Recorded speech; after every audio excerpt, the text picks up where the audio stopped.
Welcome to Lakshmi's ఇంటి వంటలు. మీకు మా వీడియోలు నచ్చినట్లయితే please do subscribe my channel.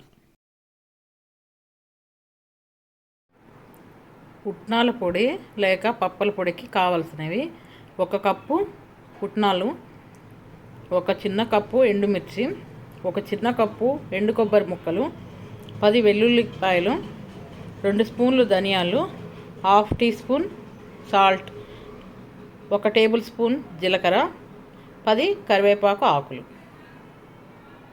పుట్నాల పప్పు తయారు చేసుకోవడానికి పొయ్యి వెలిగించి పాన్ పెట్టి అది వేడైన తర్వాత ధనియాలు వేసుకోవాలి. ధనియాలు కొంచెం దూరగా వేయించుకొని ఒక ప్లేట్లో, తరువాత జీలకర్ర కూడా వేయించుకొని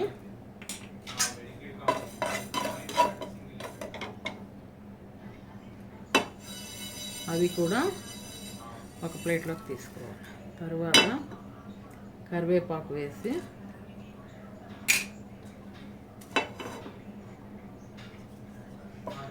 కరివేపాకు కొంచెం వేగిన తర్వాత ఎండుమిరపకాయలు కూడా వేసుకొని దూరగా వేయించుకోవాలి.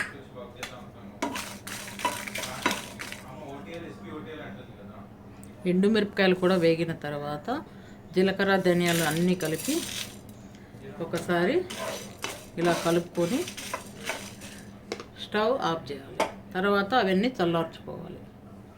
తర్వాత ఒక మిక్సీ జార్ తీసుకొని చల్లారిన ఎండుమిరపకాయలు, కరివేపాకు, జీలకర్ర ధనియాలన్నీ వేసుకొని తగినంత ఉప్పు కూడా వేసుకొని ఒకసారి మిక్సీ పట్టుకోవాలి.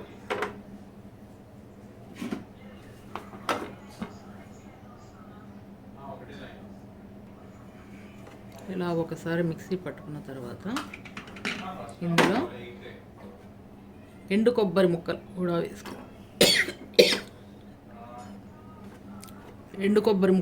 వేసుకొని మిక్సీ పట్టుకోవాలి. ఇలా ఎండు కొబ్బరి ముక్కలు కూడా వేసుకొని మిక్సీ పట్టుకున్న తర్వాత పుట్నాల పప్పు కూడా వేసుకోవాలి.